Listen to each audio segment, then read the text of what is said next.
He's still part of it. He's still got a lot of shares, I believe, but he's no longer in control. He's no longer majority shareholder. So it ultimately where the company goes from here is not up to him. I do believe he still has a lot of shares, though.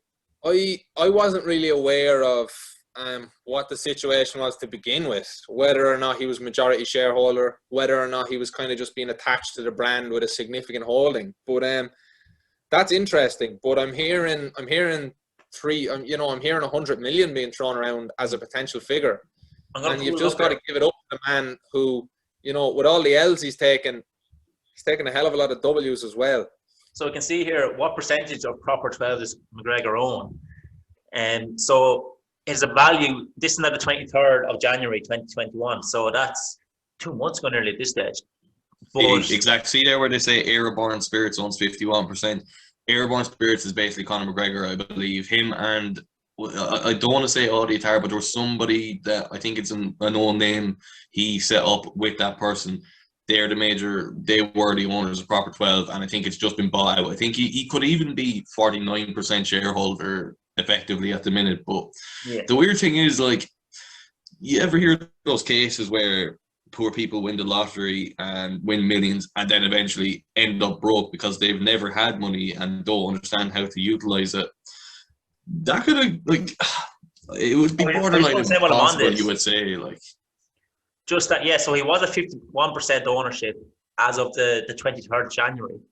And now that's been bought out by tequila giant Jose Curvo.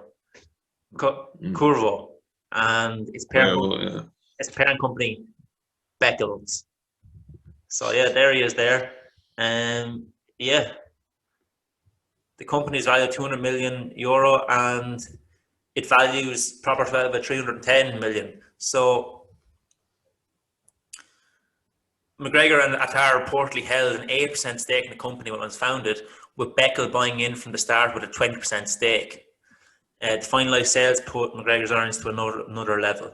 So yeah, that's what it is. Yeah, it sounds like he might have been bought out in his entirety then, because the 100 million figure being thrown around would be a substantial amount of the overall value of the company. Now, this is I don't know if that 100 million has got to do with the actual shares. That maybe just as a buyout, it might be so that they can get that 51% what they need to run the company. I'm not too sure how it works, but if he I'm sure he's going to keep some shares. Like, he doesn't want to end up in a situation where he's given this amount of money and that's it. Like, work with that.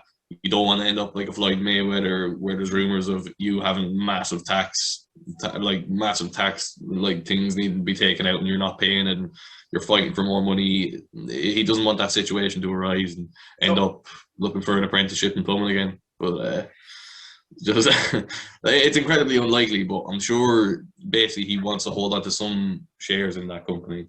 So this is massive speculation here, but is there anything to be said for the fact that McGregor lost so decisively to Dustin Poirier, and he's going to say a lot of that was because he wasn't active in the ring. He had more out of the ring commitments. So he had his Proper 12, he had his clothing, he had all this thing.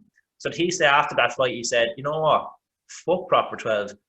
I'm going to forget about all this stuff until I'm done with fighting, and then I'll have a business ventures. And he said, I'm going to try and find a buyer for the rest of my company here.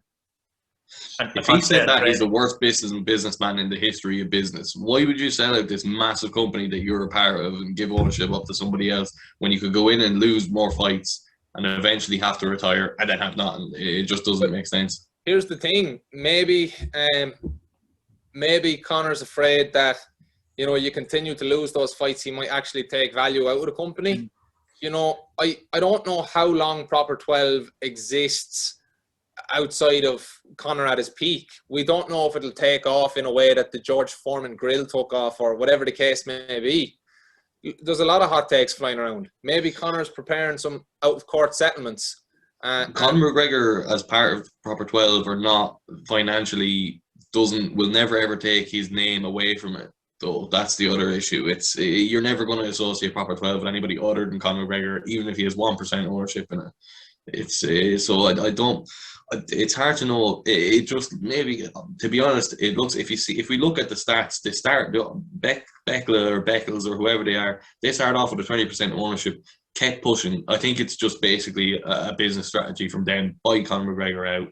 Maybe Conor McGregor agrees with it because maybe they have a better structure. Obviously, they're a massive tequila-based company. They can take Proper 12 to new heights, maybe expand its horizons, bring it to different continents even, or increase their supply to different continents. I'm sure maybe, I think it's basically a business thing. Maybe I'm wrong. Maybe there is more to it.